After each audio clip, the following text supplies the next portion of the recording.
Human beings are pattern-seeking animals. It's always been that way. And pretty much every idea we have, whether it's correct or incorrect, is ultimately derived from the fact that we seek to understand the world according to patterns. We try to categorize things and figure out, does this fit, does this not fit?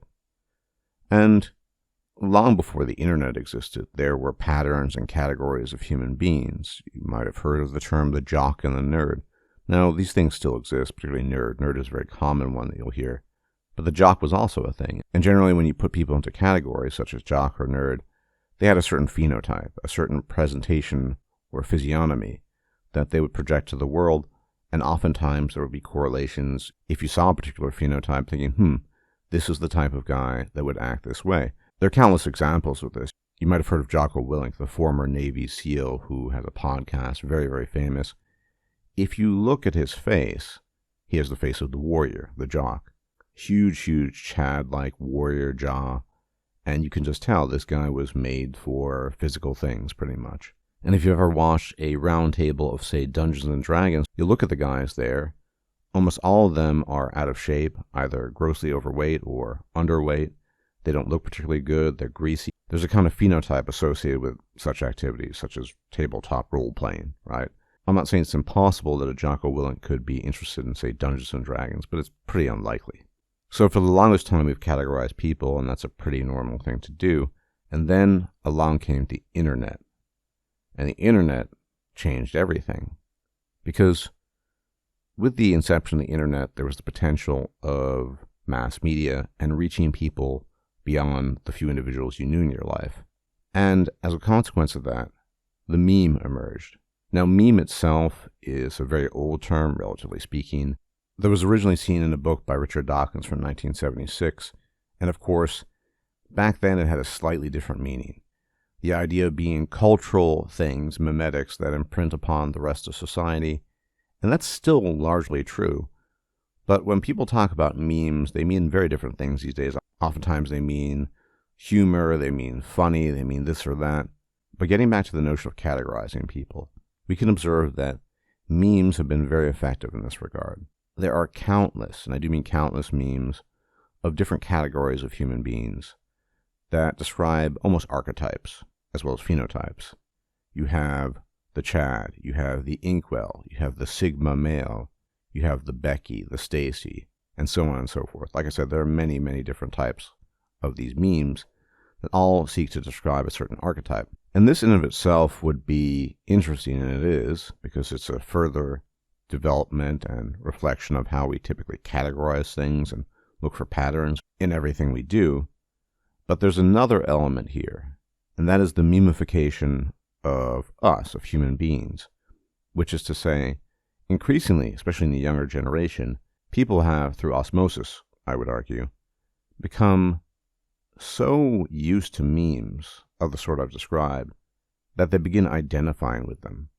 And they view their lives effectively as reflections of those memes. They have been swallowed by the memes, and they have become the embodiment of those memes, at least in their eyes. And what's really interesting in all of this is the cottage industry that has emerged as a result of a lot of these memes. You need only look at YouTube for the hundreds of videos that address the Sigma male grind set mentality, right? Or the quote-unquote Jeffreys of the world. You're familiar with Bathrobe Man, of course, the scammer and guru Hamza. He has an entire meme he developed called Jeffrey, the guy who just doesn't do the things he's supposed to do. And he uses that effectively to manipulate his audience. He'll say, don't be a Jeffrey. This is what Jeffrey would do. And the gullible and his acolytes begin to believe they're effectively Jeffrey, and their goal in life is to escape the confines of being Jeffrey. Their goal in life is to defy the inner Jeffrey. Now, I'm not saying that can't be valuable on some level, or you can't benefit in some way from that sort of thing, but let's be honest, the use of this by Bathrobe Man, in this specific case, is manipulative. The same thing I would argue applies to a much lesser degree with inkwells. People who talk about inkwells or make inkwell content are almost never scammers, not of the same sort of Hamza. They don't pretend to be gurus. But when you're taking broad categories of people and lumping them into a meme that you can then readily identify with, you're missing all the details. So take a basic one right here. The idea of ascending. You start off as an average guy or a below average guy, and then you engage in looks maxing. And this is all part of a meme, right? You start as an inkwell or a sub 5, and then you send to, say, a Chad light. And that's not usually possible, but let's just say it is for the sake of argument. And no doubt that changing your appearance will have a huge impact on your life and outcomes in your life. There's no question about that.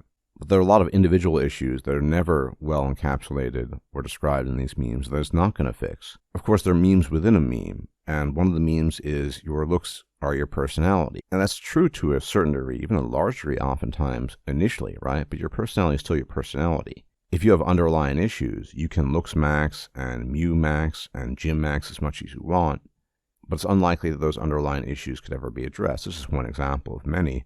The reality is that despite the memification of everything, despite how accurate memes can be, despite the fact that physiognomy is a thing, that we can look at a person, at their phenotype, and then probably guess approximately how they operate in life, these are all things, it's still missing many details that are necessary in the equation that is you. And the problem with the internet memification of everything, the reason why your life is a meme is because that's just how we do everything. We categorize everything into broad buckets, and if you fit into a bucket more or less, you, especially as a young person who's impressionable, are going to begin to associate yourself almost exclusively with that bucket.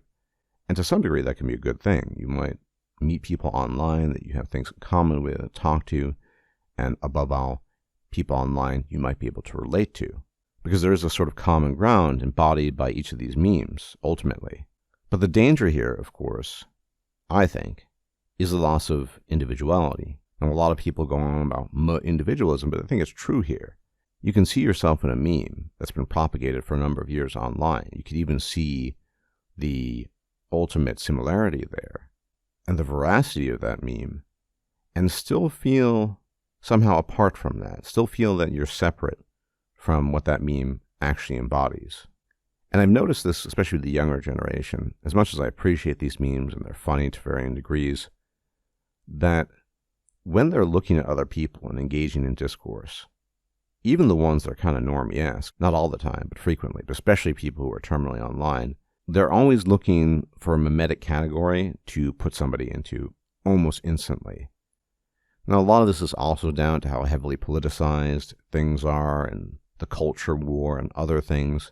But I ultimately think that the memification of everything, this question, why is your life a meme? I think it's probably more destructive than it's been beneficial. Yes, it's great for laughs, and yes, there's truth to it. I do think physiognomy is a thing. I think there's a certain look that people have that often correlates or corresponds to certain types of activities and things that they would be inclined to do. But of course, that can't tell the whole story. And so the individual story gets lost. And that's especially true in the worst case scenarios when you get the scammers, the gurus, like Bathrobe Man, who are actively trying to scam their followers out of their money, because the only way they can really do it is by taking away the individual qualities of their acolytes and followers and lumping them into a bucket of whatever meme they've come up with. In the case of Bathrobe Man, it is Jeffrey, the eternal loser, right? And your war with yourself as an acolyte of Hamza is to reject the Jeffrey and become something greater. And of course, Hamza presents himself in this case as the guy who has superseded himself. He's overcome the inner Jeffrey.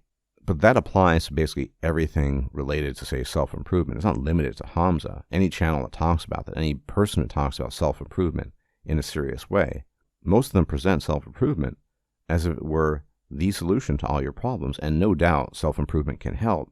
But there's so many other issues cannot be addressed by the gym, by looks maxing, by increasing your wealth, by wearing nice clothing. There are many, many issues out there. But the hucksters and the gurus don't care. So ultimately what I'm saying here is, although memes are funny, and they're true to varying degrees, even large degrees frequently, they have been weaponized against you, especially as a young man, in this world, because there are people out there that want to take advantage of your situation in life, especially if you're not content with your own life. The reality is that life is ugly, it's complicated, and rarely can it be encapsulated in a few sentences or even a couple of memes. We appreciate memes for their pithiness, for their descriptive power, and they definitely have that. But as cheesy as it sounds, there's a lot more to a person and a lot more to you than whatever meme other people want to attribute to you or you yourself want to attribute. And this is why when you look into the acolytes of many of these gurus, you see initially there's a sense of euphoria. Initially there's a sense of success, of moving forward and progressing. But many of these people eventually come to a stopgap and realize, I don't feel as good anymore. There's something missing. Because oftentimes there was some other problem, maybe underlying issue that wasn't being addressed despite all the self-improvement advice in the world. Yes, self-improvement helps. Yes, it can improve your life. But the reason why you as a young man, in case you watch this and you've watched some of these gurus and unfortunately have fallen for some of these gurus, the reason why you don't feel fulfilled by all the nonsense they're spouting half the time is because a lot of it is nonsense. And you're a lot more than your need to self-improve, ultimately, in both a positive sense and a negative sense.